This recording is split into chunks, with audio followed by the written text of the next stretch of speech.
Good morning. Thank you for tuning in to another edition of the Vulcan Report. This is the Vulcan Report for September the 14th, Tuesday. All right, right here you're looking at today's InPlay report, showing you all the securities that are in play for the day. You will note that the ones highlighted in orange are your ETFs, and those highlighted in yellow is your Forex, okay? And the gold and silver spot as well. You'll notice that the first two columns I took the liberty to highlight for you the pulse wave buy and the pulse wave sell short. I also took the liberty of highlighting for you the positive and negative swing VIX so that you can see that here. Okay. I also took the liberty of highlighting the resistance high and low for you so that you know where to go long and where to go short. Okay, so that is done for you. All you have to do is place your tickets and be about your business. All right, all the heavy lifting has been done. All right, just go down and select one of the securities that you're looking to trade that's on the list, and you'll note what you need to do. Everything is already done, telling you what you need to look out for. Okay. Excuse me. For instance, you see these first two columns here. Both of them are highlighted green and also red. Those are the ones that are your pulse waves for the day. Okay. And then when you get down to this part, you see the green is in this column but no red. That means that the pulse wave resistance is in play, not the support part. Okay. Likewise, when you get down to this side here, you see the pulse wave shorts are in play and not the longs. And then as you get down here, you come to the end of that, so you simply move over, and now you start looking at your intraday stuff. You don't have any more pulse waves at that point. It stops at the Ultra Russell. Then when you get down here to Bank of America, you'll see that there is no pulse wave in play for any securities below here, below this Bank of America here. All you see now that is in play is your intraday stuff, your resistance high and support lows. So for Bank of America, the resistance high is in play, not the resistance, not the support low. All right. As noted here by the positive PPT bot check. Okay. So the positive bot checks, we're looking to play the resistance side, and as you scroll down, you get into your negative bot checks, and that starts off here at Apple. So Apple's a sell short at 265.63 today, and then as you scroll down some more, you get into some other negative bot checks, which is starting here at the at Novartis and ending at the S&P pharmaceutical ETF. Okay, so all that has been done. Like I said, all the heavy lifting has been done. Not a whole lot for you to do except for just evaluate the sheet and see what is in play for you today. That's all you have to do. I've taken care of all the hard stuff so that you don't have to. All right. And like I said, I did my best to make it as easy as possible to read, so you don't have to struggle and try to figure things out. I'm trying to make it as uniform as possible, so that all you have to do is log on to the Google Docs, and the rest will be quite simple for you. Okay. So that's pretty much it on evaluating what's on the spreadsheet. The next part that I did, I took care of the positive and negative swing VIX for you. So I went ahead and highlighted those that are positive and negative. All right, so you have a couple of positive ones you see. They're highlighted here in green. Negative swing VIXs I highlighted in red, because those are securities you're going to want to take a note of for your positive and negative swing VIXs. That'll help you with your analysis as well. Okay, so that's all done for you. All right, let's get into a couple of these to see what's in play today. All right, looking at the at gold. Let's take a look at gold spot here.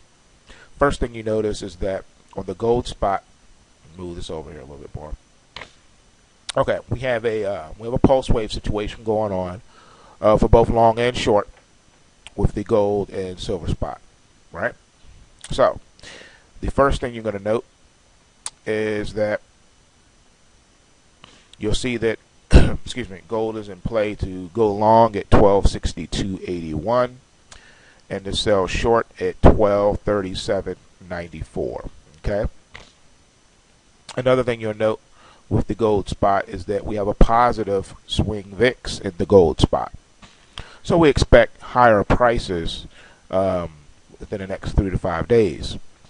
You also note here that the trend is up and the market depth, econometric model of fundamental data is also up. So both of these are bullish for gold. You also note that we got back some very interesting things here.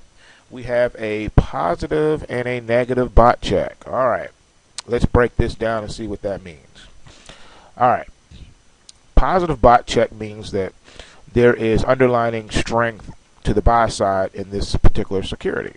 That's what that means, okay? In addition to that, you'll note that on the sell side of things, you'll note that we also see on the sell side that there is some negative bot checks coming into play also.